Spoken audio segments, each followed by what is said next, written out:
Welcome back to the Dr. Supercoach YouTube. You are on with Pig, and it's time to give you my captaincy recommendations for round 17. It was a weird week last week with only 2 players cracking 150 and a lot of the popular options scoring under 100. I think we'll all have a better week this week given the matchup of some of our popular premiums. Last week I vice-captained Zorko and I decided not to take the 115. I fell back on Bontempelli and his 157 as my captain, who actually went on to be the highest scorer of the round, so that worked out well for me. Thank you, Bont. Before we go any further, I have been in contact with DFS Australia to understand how their data works. What they do is they calculate a player's recent average, which I've been told is approximately their last 10 games, excluding any games where they've played under 50% time on ground. So that gives us a really good indication of a player's current form. They then track how many points certain positions are scoring against each team and compare them to all players' current form. They even tell us a percentage number that a player scored above or below their current form. That's a very handy tool. But the reason I tell you this is because I'll be using some of these definitions in my video. Like, we're all familiar with the term 3-round average and the term 5-round average. That's pretty standard. But I'm going to be using the term current form quite a bit, which, as I said, it's more like a 10-round average, but it excludes injury or sub-affected games. So I think it's quite a good measure. I might say last weekend against Melbourne, Josh Dunkley scored 24% above his current form. Now that's a lot. 24 is a lot to put on top of your current form. So if we see multiple players scoring above their current form against the same opponent, week on week on week, it indicates a trend and that we should be targeting that team for our captaincy selections. So, Richmond give up a lot of points above someone's current form to defenders and midfielders. So when I talk about Zach Merritt, coming up pretty soon, you will see how I use this data. But without further ado, let's get into this week's options. Number 3 vice captain is Timothy English. Surely I can't be recommending a guy coming off a 70. Well, I can, because it's a vice captain shout. I would not recommend English as a captain, but why not take a swing on a guy that has gone over 130 twice in his last 4 games? We think he's been bad, but he has got 2 really good scores in his last month. And here the matchup is great. A meeting with Port Adelaide, who are the 3rd easiest matchup for Ruckman over the last 5 games. As I detailed with Rowan Marshall last week, McInerney, Briggs, De Koning, they've all destroyed Port in recent weeks. Marshall himself scored an easy 111 despite sharing the ruck load with Tom Campbell. Another factor here is the venue. Adelaide Oval seems to be a high-scoring Supercoach ground and visiting ruckmen often perform well there. Tim himself likes Adelaide, with it being the 3rd highest averaging ground from venues that he's played 5+ games at. This recommendation is fine if Jordan Sweet is the main ruck. I think it's still a good choice. But if Port choose to revert back to Soldo, then I really like this as a play. Soldo doesn't win as many hitouts as Sweet does, so I would rather him face Soldo, but we'll see. Keep an eye out on Port's team sheet for this one, but no matter who he's against, don't be surprised if Team English pops out a cheeky 130 this week. Then my number 2 VC option is Nick Dacos. Nick comes into this game with a 3-round average of 103. That's well below what we expect from his lofty standards. A large part of that is due to him being tagged by Melbourne to a 64. This week, he gets a prime time Friday night matchup with the Bombers in an important game for both teams. 128 and 145 the last 2 times he's played Essendon. That's nice reading. If we look at the matchup, Essendon now a slightly positive matchup for inside midfielders over the last 5 games. I'm currently sitting as the 6th easiest team. So it's not like a really juicy matchup, but they're certainly not as restrictive as they were earlier in the season.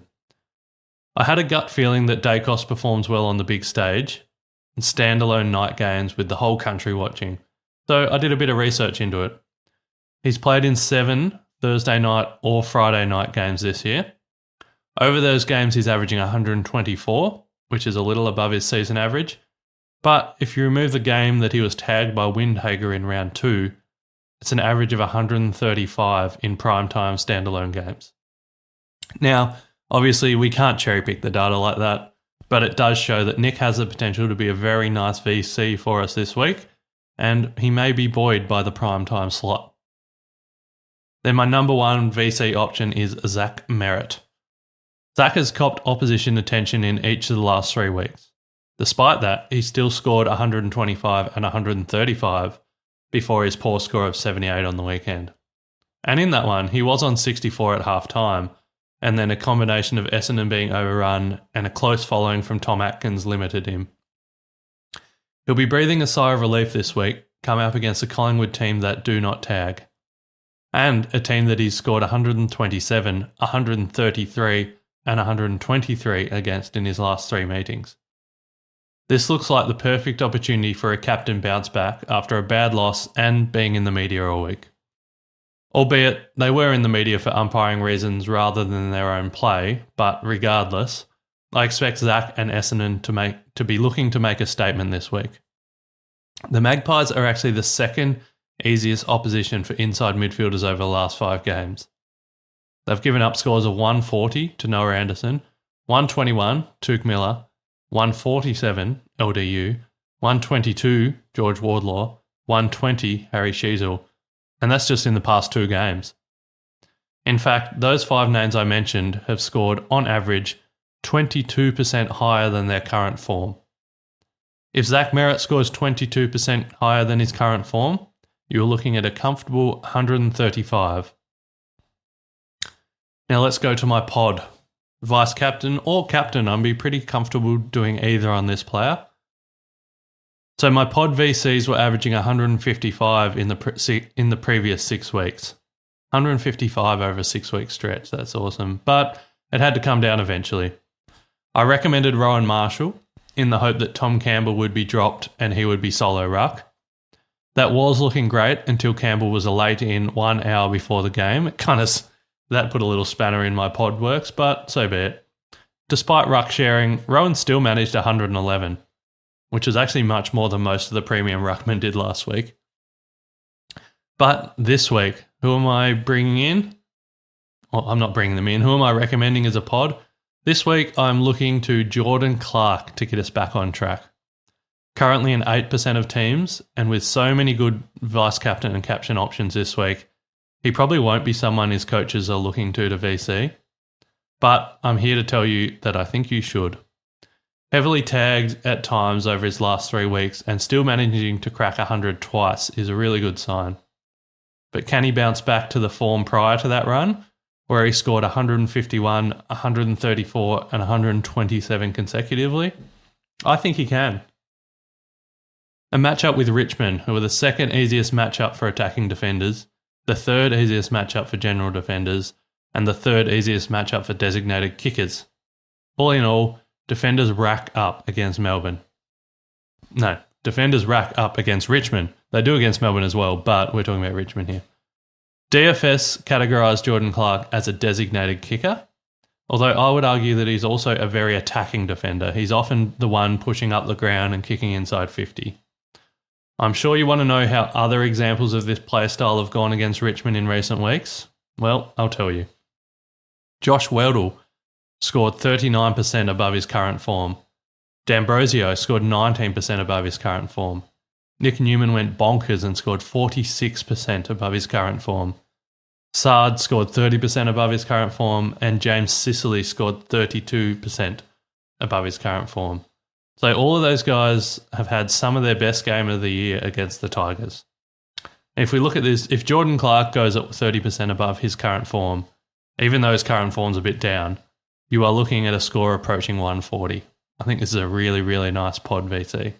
Or I'd be happy to pod see it. If you've used your VC early on, Dacos or Merritt, I'd be pretty comfortable with the Jordan Clark captaincy. Now, let's go to my actual captains, my top 5 captains. Number 5 is Lachie Neale. Anytime I mention Lachie Neale in a YouTube video, you can take it for granted that I'm also recommending Josh Dunkley. That's such a good 1-2 punch. But this week I'm preferring Neale due to the huge scoring he does at the Gabba. Lockie averages 121 at the Gabba from his 58 career games there. 58 career games, he's averaging 121. Those are insane stats for someone's home ground. This year, he already has 2 scores over 160 at the Gabba. He's a monster. This week, he gets a matchup with Adelaide, who are the 3rd easiest matchup for inside midfielders over the last 5 games. Neil doesn't have a particularly strong scoring history against the Crows, but his recent form when not tagged speaks for itself. 134, 149 and 114 since his bye in games he hasn't been tagged in. Now, Josh Dunkley probably is a safer option in this game as I don't expect him to ever get the tag, but Adelaide didn't use the tagger last week, and if you were swinging for the Stars, I think Neil is the one with the higher upside consistently. Both are awesome options though. I mean, I'll probably be captaining Josh Dunkley in my draft league, so I'm very comfortable with him as well. Now, if we go to number 4 is Marcus Bontempelli. The Bont just keeps getting it done. He now has a 5-round average of 148, the best in the competition with a 20-point buffer. No one's within 20 points of him in his 5-round average. He is on fire. Not only that, he is now the highest scorer in SuperCoach 2024, overtaking Gawn for the number 1 spot. And those last 5 games that I mentioned, they've all been against fairly tough midfield matchups. Unfortunately for owners, the matchup isn't any easier this week. A date with Port, who are the 4th toughest opponent for inside midfielders over the last 5 games. I said last week that I didn't really expect Will Phillips to tag Mont because he was too small, and that's what happened. He tagged Adam Treloar instead. But Willem Drew is a different kettle of fish. A much bigger body and very, very fit. I think he's a better matchup for Marcus, and I do expect a run with roll here. Having said that, I don't know how much good it will do.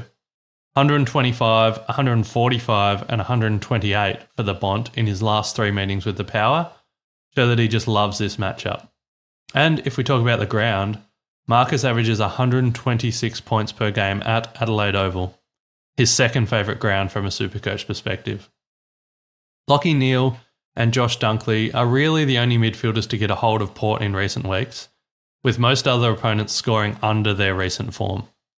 But most other opponents are not Marcus Bontempelli, are they?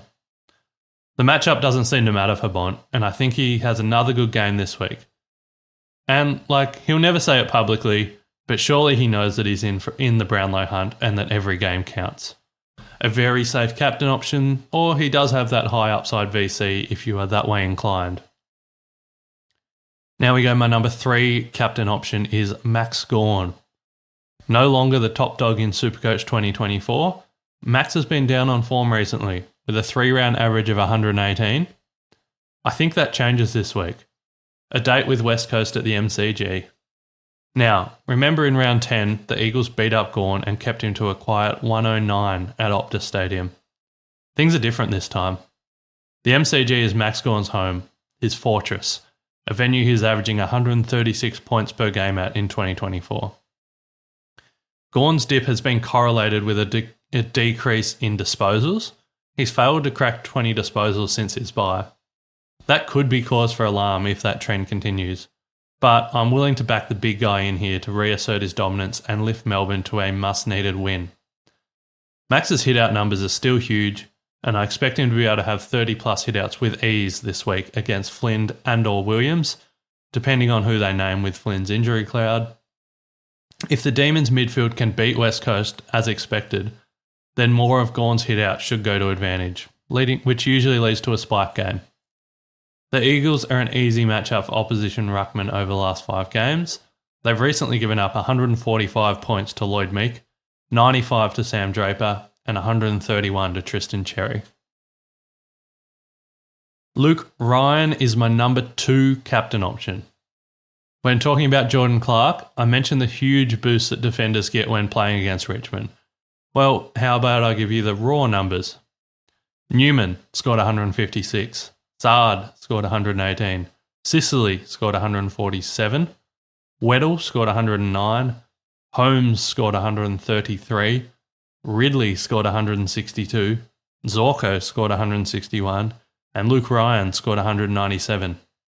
Oh, did I say Luke Ryan? Well, here he is with that matchup again, the one he scored a season high 197 against in round 8.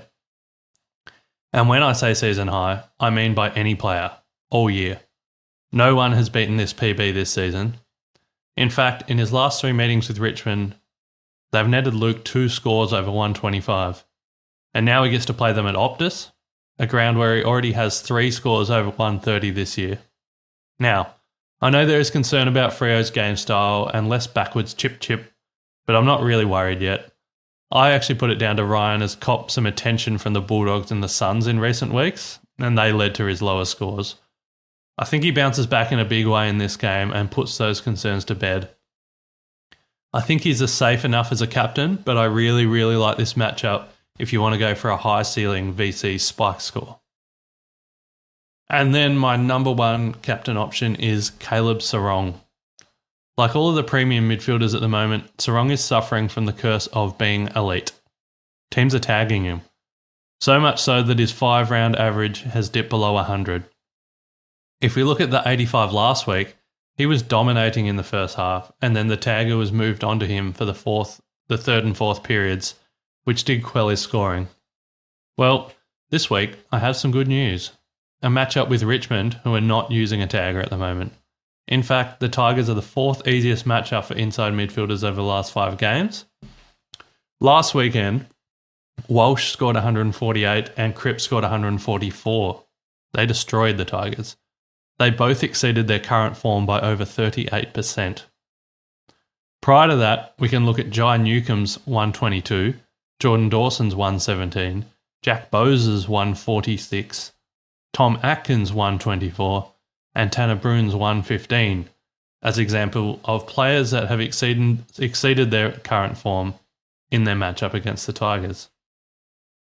And remember, Serong scored 137 against Richmond in round 8 at the MCG, and I wouldn't be surprised if he replicated that feat or even beats it this weekend at Optus Stadium.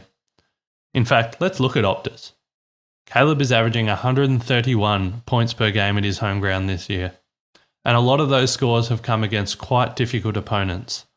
So now, a matchup against a very easy opponent that doesn't use a tagger at a ground he loves, this could be the perfect remedy to break out of his current form slump. Now, let's have a look at my moves. I'll just recap again quickly. I think there's 3 incredible Freo options this week. Serong, Ryan, and my pod, Jai Clark, I think will all be huge. I'm backing in a bounce back from Max Gawn and Zach Merritt.